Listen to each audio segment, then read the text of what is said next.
It ain't too many niggas that can handle me, but I might let you. Thank you so much. Yes, I knew I was the next comic, but I still wasn't sure by the end of that intro. I'm like, is it me? It's very confusing. My name is Mixedalia Bell. I like to make sure we're all on the same page for what to expect from me. I am a transgender woman, not a very sad drag queen. So, there will be no singing, no dancing, no death drops, none of that nonsense. Not tonight, but please do throw money at me the entire time. That is acceptable. Yes, I'm kind of an honorary lesbian tonight. I'm actually engaged. Yes, thank you.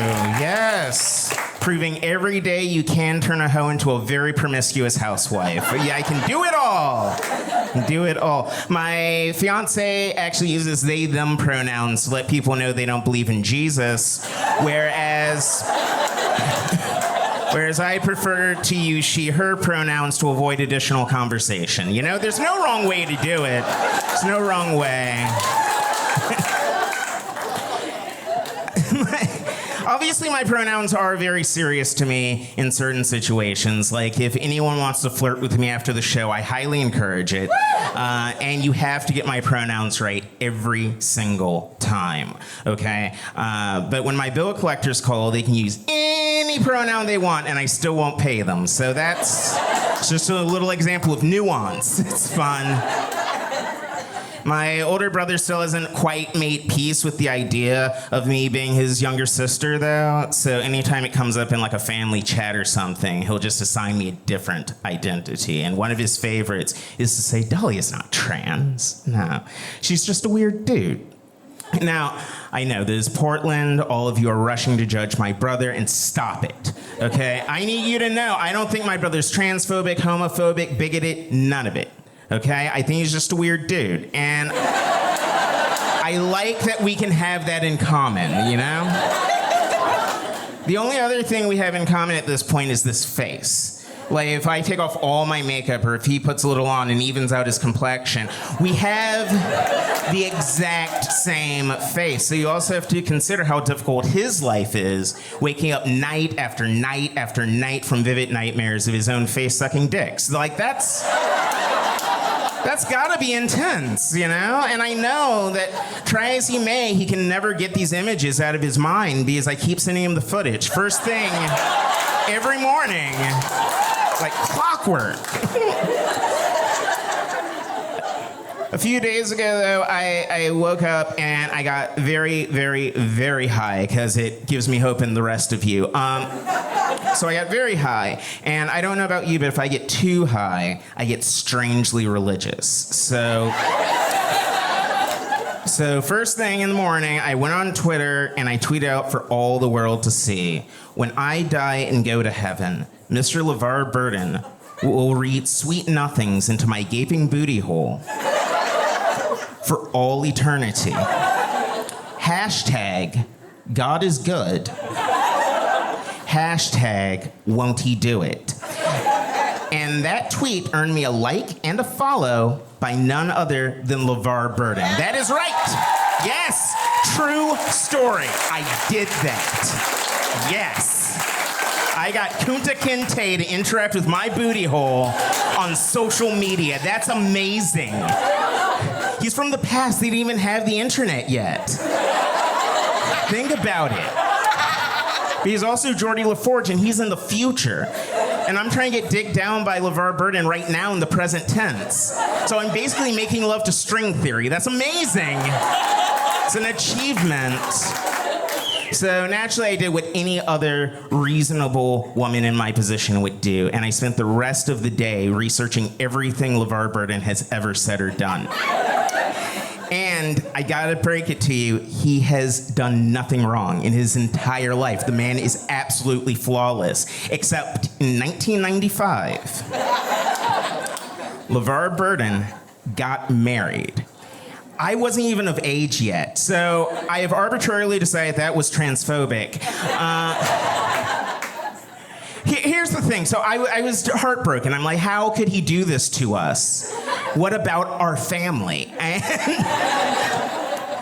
So I stayed up all night looking at pictures and videos of LeVar Burton and his wife, and they are a beautiful couple. They are absolutely in love to this very day, and I don't know about the rest of you, but I just have this thing. Anytime I see a man who truly loves and protects and provides for his wife, all I can think is, I'm gonna fuck this dude someday. So first thing the next morning, I went back on Twitter and I tweeted, the only reason I'm polyamorous is because LeVar Burton is married. And he liked that tweet too. Do you understand? Yes! Come on now! Yes! Yes! Killing it! Killing it! That is what I'm doing. It's fantastic. I do love my fiance very, very much, and they love me for reasons. I knew our relationship was going to last, though, after our second date.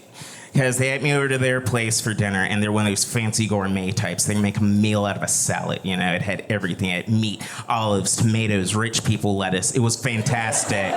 And we got through with the meal part of the date, and we got to the sex part of the date, which is not my favorite part of a date, honestly, because I have all the same insecurities as any other woman, you know. Am I too old? Am I too fat? Does my penis still exist? You know.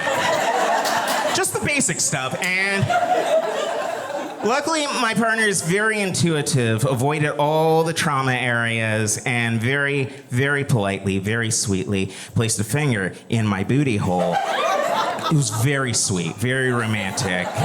Also a bit like trying to fuck the Grand Canyon with a Yorkshire Terrier. You know what I mean? Like it's cute but useless. So I casually mentioned that I happen to own a double-ended dildo, and my fiance just stopped and asked me to retrieve it from my purse, implying that I just look like someone that would carry a dildo at all times. And it was just amazing to be seen so soon in a relationship. I really appreciated that. It's beautiful. Yes. I am fairly old-fashioned. I do like men. I know this is a lesbian show. It's weird, but I do like men.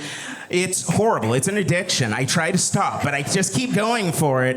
I do specifically, to be honest, prefer trans men, however. I do. Yes. Yes.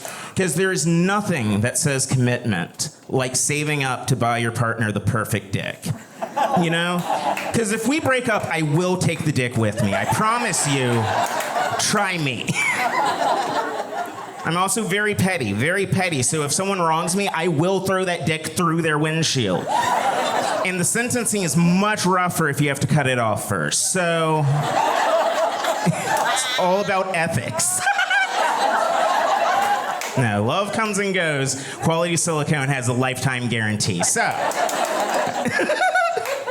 I like to invest in my future. That's really what it is. This will not be my first marriage. It won't. I was actually married in my early 20s to the other mother of my child. Yes, I know, it's confusing. I've actually had people even ask me, they're like, how did someone like you end up with a child, forgetting that anyone can own a futon and keep condoms in a different room? And that's where babies come from. That's how you all got here. Congrats. But after our divorce, we decided that we really had to learn to cooperate and get along for the sake of our child. And it was a little challenging because after 10 years of marriage to me, one of the primary reasons she cited for filing for divorce was my ambiguous sexuality, which is fair. I've met myself. Trust me, she was not wrong. But fast forward a few years, and the person for whom she left me also came out as a transgender woman. Now, obviously, I'm not trying to imply that my co-parent is running around turning people transgender. It does not work that way. It does not work that way. This is not contagious. It's not an STI. But I am extremely petty. I want her to think it is. So if you could help me spread this lie all over the internet, that would be fantastic. Don't do that. Please don't do that. Please don't do that. There are more than enough rumors and myths floating around about trans women right now. My least favorite of which is this idea that we're all trying to trick people into touching our penises, which is absurd. Because I'm a bottom. The only way you're ever gonna even see my penis is if you're doing something horribly wrong. So I don't see why I should face discrimination because you have terrible aim. That doesn't make any sense. Makes no sense to me at all.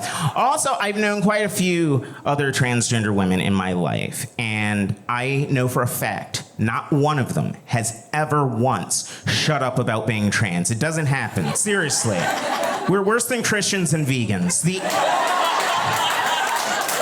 only way you aren't going to know that a woman is transgender is if you don't listen while women are speaking, and that's not my fault, you know? It is apparently very difficult for a certain class of men. They struggle with it for some reason. I've even had men ask me if it makes a man gay if he's attracted to me, which is a very inappropriate question to ask while you're inside me. And also, I don't know. I honestly don't. Like, maybe you're gay, maybe you're not. Either way, it's going to be $400 an hour. Just cash at me and leave. Why are we complicating this relationship? That doesn't make any sense.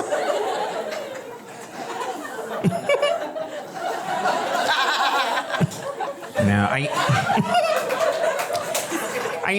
I know for a fact that men do not listen while women are speaking, and here's why. Because they keep speaking. And I'm not saying men should never speak. That is not what I'm saying. I'm saying they should be more selective about when it happens. That's all I mean, you know? Like, here's the thing. For decades now, women such as myself have explained to men exactly what it is that we expect of them. You have to lick it before you stick it. Very simple, right? But they weren't getting it, so then we explained what we needed licked, namely my neck, my back, my pussy, and my crack. 4 simple things, and my ears aren't on that list. Why are you talking to me? It's very silly to me. I don't like it. Now, my kid is fantastic. I love my kid. He's very smart. He's a cut above the rest, I would even say.